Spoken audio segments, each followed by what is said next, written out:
नमस्कार, मी प्रीतेश विनायक नरवणकर। आज मी स्वतः लिहिलेली बेशुद्ध मराठी माणूस ही स्किट सादर करणार आहे।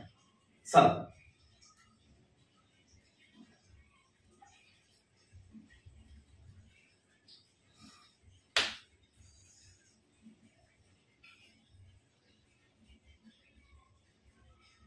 आपण मला पाहून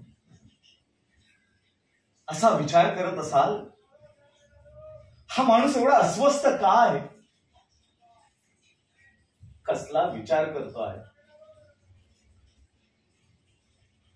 काय बोलू? मी एक मराठी माणूस आहे। आज या महाराष्ट्राची लत्तरे तोडली जात आहे, ओरबाडून खाल्लं जात आहे।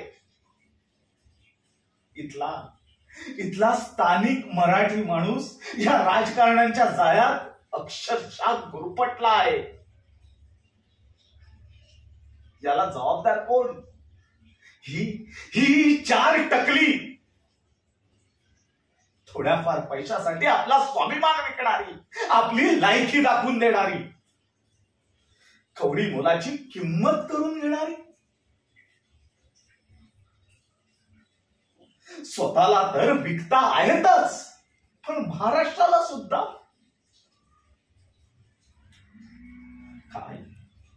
काय झालं आहे या मराठी माणसाला? का असा बेशुद्ध होऊन उघड्या डोळ्यांनी पाहतो आहे, अगदी निश्चित पडल्यासारखं? नाही, मराठी माणसा, जागा हो, जागा हो। ज्या छत्रपती शिवाजी महाराजांनी या देशाला स्वातंत्र्य मिळवून दिले, स्वराज्य घडवले, त्यांनी आपल्याला वाघासारखं जगायला शिकवलं, संघटन बनवायला शिकवलं, साम्राज्य राखायला शिकवलं, आया बहिणींची अब्रू वाचवायला शिकवलं,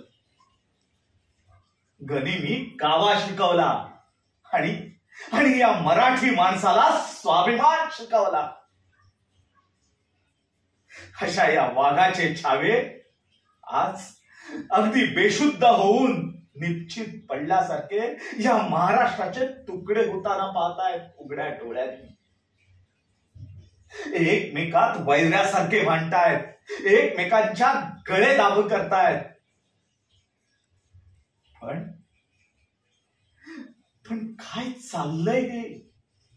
अरे ज्या छत्रपतींनी या महाराष्ट्राला आचार विचार संस्कृती दिली, ती अशी वाया घालवायची? नाही। अरे मराठी माणसा, जागा हो, जागा हो। अरे गरज आहे या महाराष्ट्राला तुझ्या स्वाभिमानाची, तुझ्या कर्तृत्वाची, तुझ्या निर्भीडपणाची, अरेला कार्य करण्याची। नाही, जर ही संधी आता तुझ्या हातातून गेली तर तू स्वतःला आणि या महाराष्ट्राला कधीच वाचवू शकणार नाहीस। काही दिवसापूर्वीच मराठी भाषेला अभिजात मराठी भाषेचा दर्जा प्राप्त झालाय, पण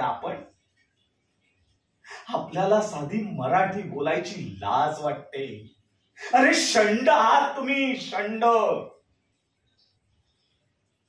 जागे व्हा, वेळी जागे व्हा। बेशुद्ध माणूस, मराठी माणूस असा बेशुद्ध होऊन चालणार नाही, बेशुद्ध होऊन चालणार नाही। धन्यवाद।